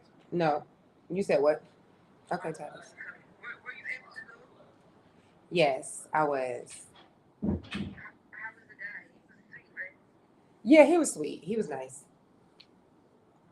What did you get? I just got like some tortillas and some stuff to make pasta today. So yeah, some pasta noodles and stuff.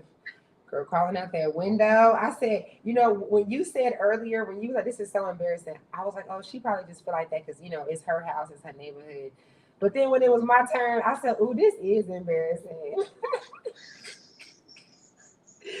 And these motherfuckers right here next door just staring, just watching me go in and out. And I'm like, and I had to wait because you know it's dudes walking by. I don't want these dudes to see me like crawling in the window. So I was like, oh my God, this is hilarious. Okay, when you coming home? That's why I was calling.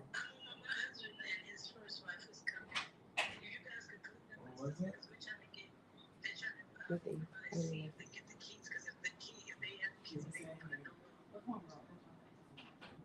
Okay.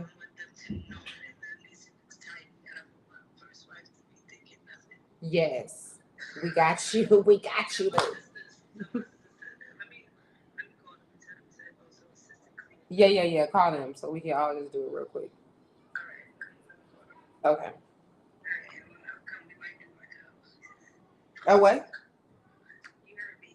How? Okay, wait. Tell me. Y'all might do what? Just say it. Say it again. Girl, who? But your husband gonna be here. Oh, it's not tonight. Okay. Okay. Well, of course we are. We need that. Okay. Okay, bye. Okay, bye. Y'all, that's my home girl. I'm gonna tell y'all more about this experience. I'm sure John is gonna come on here and go live with me for sure. But I'm gonna I'm gonna share with y'all. Y'all, we got locked out the house. I don't know what happened. You know, in Senegal, the doors are so weird. Every door has a key to it. Every door in a Senegalese home has a key to it.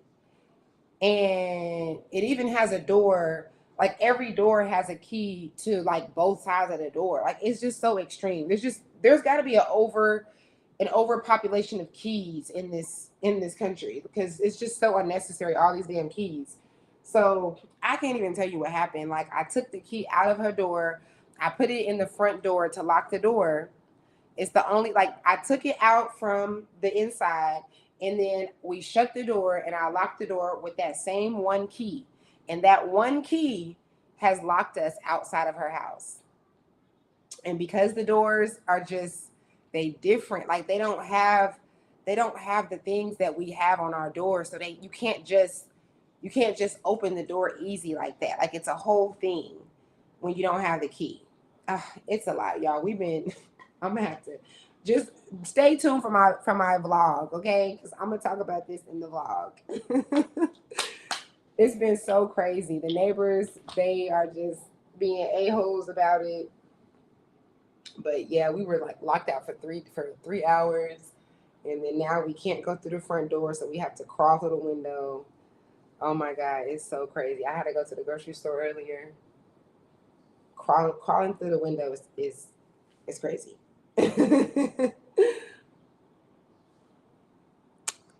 We on here for 2 hours. That's what I'm talking about. I love streaming with you guys and talking with you guys. Make sure that your notifications are on.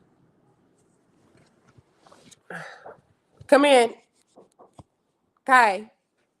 Look how that was just nasty watching that. I'm live. Oh, girl. This charger was not working. Just hold on. Let me charge it because Ishalin had to make it work. It wasn't working for a minute. And that's scary.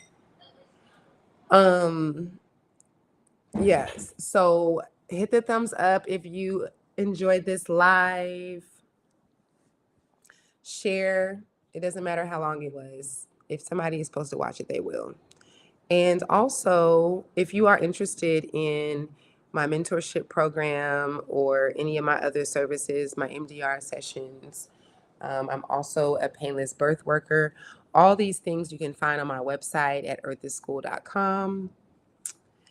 And until next time, I love you guys. I appreciate you guys. I'm going to try to wait just a couple of seconds because I feel so bad when I come out of here and you guys are saying goodbye. Or you guys have like a last thing to say.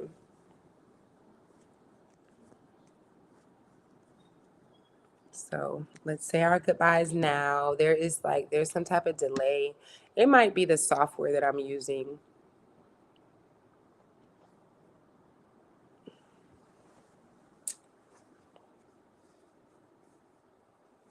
But yeah, I really do appreciate you guys for coming in. What I'm supposed to be doing is streaming every single day. So make sure that your notifications are on because at least every day that I can, you will see my face. I get so many messages. There's so many things that come to me, so many subjects. Shout out to you guys that are supporting my Substack as well.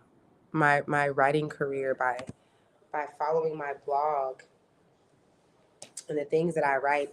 I write so much, you guys, I never run out of subjects because they're always coming to me. And if I don't go live or hit the record button or write like right away, then I lose it. I won't even remember what the subject was. So I want to share these things. Awesome. What's up? Yes, thank you. Thank you. You are so welcome. I'm gonna message you back too. I seen your message earlier. All right, y'all. Love you guys. Peace out.